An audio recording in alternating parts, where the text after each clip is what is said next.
Big battle. Royal fans slam Australian reporter over criticising Queen for refusing crucial prize. The royal family have been branded as parasites on the Commonwealth by an Australian journalist, who spoke about the Queen's decision to refuse an Oldie of the Year award. An Australian journalist has criticised the royal family for their impact on the hard-working people of the Commonwealth during a debate on a breakfast show. Despite this, he claimed that the Queen's rejection of an Oldie of the Year award had sparked an interesting conversation on the way age defines individuals. Her Majesty had declined the award yesterday, after being approached by the magazine to receive the annual title. Australian political journalist Osman Faruqi told the Today Show, "I kind of don't want to be too mean, but a parasite on the hard-working people of the Commonwealth is maybe one way to describe the royal family. Whatever beef you have with the royals, I think focusing on the age of the Queen, or the age of anyone, is not great. I think it's a really interesting conversation that she's kicked off by taking this stance. It's essentially saying age shouldn't be the main feature by which you define someone, or this whole concept of Oldie of the Year. It's like, wow, you're an older person, but isn't it great that you can still function and interact? That feels patronizing and condescending." The Queen had politely but firmly declined the award, which was offered to her by author and broadcaster Giles Brandreth, chairman of the awards, who wrote to her private secretary. The Queen sent a message that she is not going to step down when she turned down the Oldie of the Year trophy, a royal author has suggested.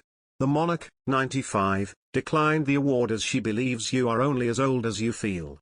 Royal biographer Angela Levin said the Queen refusing the accolade could be a hint she is not going to step down from her duties. In an earlier post, the royal author praised Her Majesty for her comments as she politely turned down the award. Ms. Levin said, "Absolutely wonderful. The Queen is absolutely spot on." Author and broadcaster Giles Brandreth, chairman of the awards, wrote to the Queen's private secretary, Sir Edward Young, to ask if she would accept the Oldie of the Year trophy.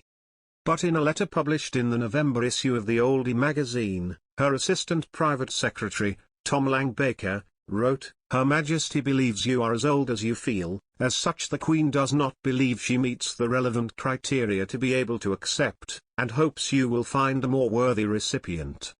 The Queen, who is just 5 years away from her 100th birthday, is the nation's longest reigning monarch. She is due to celebrate her Platinum Jubilee, 70 years on the throne, next year. The head of state still keeps a busy diary of events and audiences and deals with her daily red boxes of official papers. Last week, she used a walking stick for what is believed to be the first time at a major public event.